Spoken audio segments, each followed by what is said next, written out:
Hello, I am Marc Smolowitz, and I am the very proud producer of Diamond Diplomacy, directed by Yuriko Gamo Romer. Diamond Diplomacy is the story of U.S.-Japan international relations told through the lens of the sport of baseball, right? So baseball is the American pastime. It is also the Japanese pastime. What a lot of folks don't know is that we brought baseball to Japan in 1872. And that started a history of the game being sort of tossed back and forth between the countries. That tossing of the game was actually interestingly in sync with war and conflict, and things like World War II happened, and things like a trade war in the 80s happened. So we learn all this kind of social history that we don't expect by meeting all these baseball players who actually functioned as international ambassadors of peace. So when you say it kind of paralleled what will we see in baseball that are reflecting what will be happening in the social political world? So in the 30s, for example, there was the 1930s. So there was that really troubling decade about 90 years ago. When there was so much rising fascism in the world, tensions were not great. Were not going well between the U.S. and Japan, just like they were not going well with Germany, right? Yeah, and so. There was this actual goodwill. There was a goodwill tour to try and build more of a sense of closeness between the nations, and it was a baseball goodwill tour. And the star of that tour was Babe Ruth. Babe Ruth was he was obsessed with Japan. He was famous all over the world because he was such a baseball star.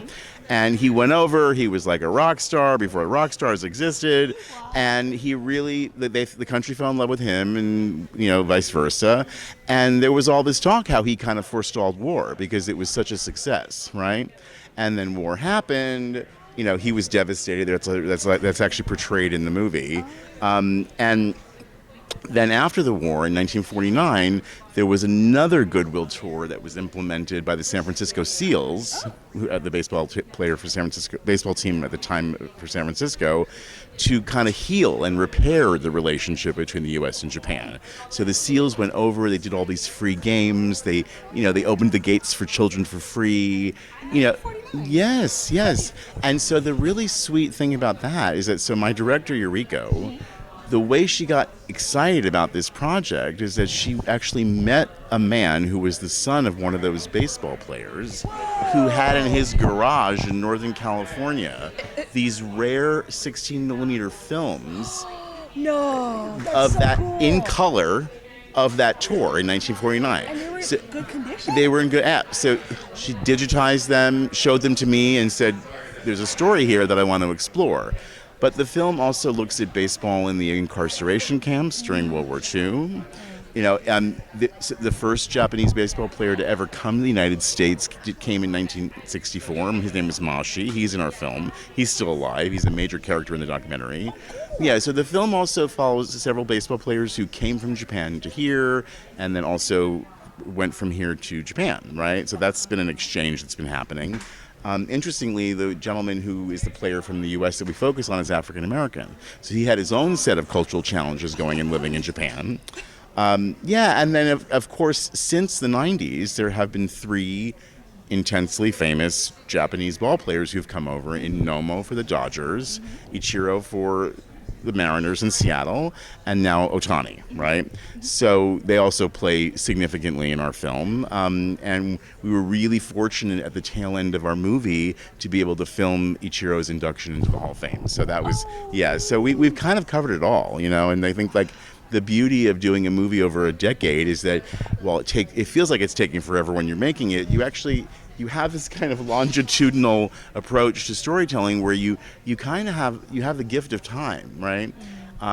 We were one of those films that got slightly slowed down by the pandemic and had to kind of really figure out a lot about how to move the film forward, but that was also a chance to look at our storytelling. How, what movie were we trying to make? Yuriko did tons of webinars and really put herself out there, and she's this wonderful expert, of U.S. Japan baseball. which is unexpected. A woman in her 60s who's 5 feet tall going into locker rooms interviewing baseball players. Yeah, it's quite cute, right? We have these adorable photos of her like standing next to like 6'2", baseball players. Yeah, and so I personally love those kind of anecdotes, and like having Zoom meetings where people don't expect the director of the baseball film to be a woman or the producer to be gay. So welcome to a woke welcome to a woke America. For people who are not big sports fan, what would be the draw for them to watch? Oh my God! So this film is, first of all, it's an incredible historical film.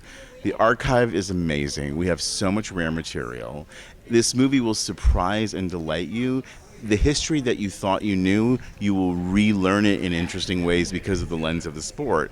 I mean, I always point to this particular thing. So, like, if I say December 7th, 1941, most people know what I'm talking about, right? And that's Pearl Harbor, right?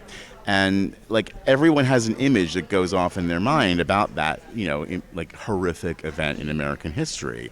And, when you look at an event like that through the lens of something else, like sports, like suddenly it's a completely different event. Very good point. Yeah, so in that way, our film is not a traditional history doc. It's a journey through a new kind of social history, which is sports history, and I think it also has some surprising, commentary about race relations. Certainly about the internment camps and what we know. Not a lot of people know that baseball was hugely popular in the internment camps. That was one way that folks who were, incarcerated felt normal, was to play sports. Certainly more, things about the 1980s trade war. I feel like if you're interested in like this crazy global geopolitical moment that we're living in right now. And this is really something I've noticed at our film festival screenings, because we premiered at Mill Valley last year and we've been all over the country.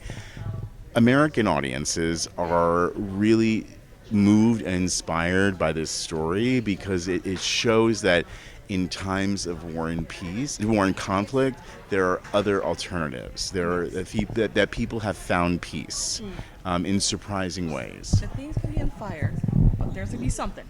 Exactly. Extremely touching film. I think it's also a great film for multi-generational audiences, for families, for young people to see with their parents or their grandparents. It's a very international story with a lot of local relevance.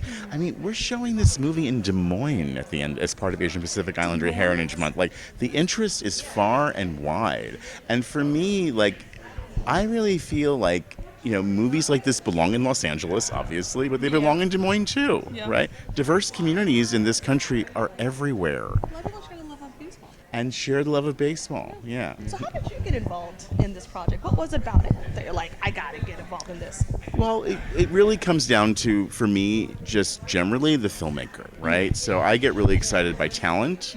I get excited by other people's passion and wanting to help them realize their dream of getting a movie made, right? That's why people come to a producer, right? They want someone to help bring the movie to life. Yuriko and I, this is our second movie, right? Actually, it's our third movie because we've also made a short, but our second feature doc. And our first feature doc was called Mrs. Judo, which happened to be another movie about Japan. So, and then before that, I had made a movie as a director called The Power of Two about Japan. And so Yuriko found me because I was another person in San Francisco who made a movie about Japan. We became friends, and suddenly I was involved producing Mrs. Judo, right? Venn diagram just melted. Exactly. 2022 was actually the official 150th anniversary of the U.S.-Japan relationship with baseball, and initially we were thinking, let's try to, release our movie that year, but that was impossible because the pandemic slowed us down. So instead, what we did was we did this whole social media project that year to celebrate the anniversary, and a whole bunch of webinars, and we were super visible and out there in our community. Yeah, and we built our audience, and we built our mailing list, and we built our infrastructure and our partnerships, and that's how you make documentaries nowadays. But you have to want to do that. Yeah. You can't just do it because everybody tells you, that's how you make a documentary. I mean, we really love working that way, and I think the spirit of the film, is sort of creates that natural or organic, like, of course you're going to build relationships to run a film like this. Yeah. So you guys have the history. You guys have the foundation. You guys, oh, good. How long did the documentary take? From the finding the footage and storytelling was like a few years, or? Oh, it was 11 years total. This is a 11-year project. Yeah, from the moment she found that box of material and digitized it to our world premiere, it was 11 years. Did anything change in those 11 years? Like how you guys were like presenting the project, like a central idea, and now it became a different idea? I think that the central idea remained the same, but I feel like projects always develop over time, and they do change and they do evolve. And part of it was finding characters and that she felt really drawn to that could help sustain the feature length running time. We wanted it to be both a rich history film but have deep personal relevance today with strong characters. And so Mashi, who was the first Japanese baseball player to come play in the United States for the MLB, he is a main character in the film, and he's now 82. We started obviously filming with him when he was 72. He's in great shape. He came to the U.S. for our world premiere and traveled to a few festivals with us. He's adorable. He's very likable. He's kind of a celebrity. Like people in the know want his autograph. Like he's that kind of baseball player. And he's extremely lovely and has a great story. And his return to Japan was sort of bittersweet because there was a contract dispute. And and you learn this in the film, And his contract dispute actually made it impossible for other Japanese baseball players to come play in the United States until Nomo came in the 90s when he played for the Dodgers. Yeah. Wow. Yeah. Nothing's ever isolated. There's always a rippling effect of something or other. It's so true. It's so true. And then what would be like your message or encouragement to get people to if they're on the fence about watching the project? Oh, well, first of all, don't be on the fence about watching. Never be on the fence. You have to be bold when it comes to choosing your documentaries to watch. Exactly. Go to our website, diamonddiplomacy.com. Follow us on Instagram. All the things that you should do in this fabulous 2020s moment of following us, because we're going to go into a release in September, and we may be in a city near you. And if we're watching you and your audience wants to learn more, we hope they will do that little bit of digging to learn more, because I think you'll be really touched by this story.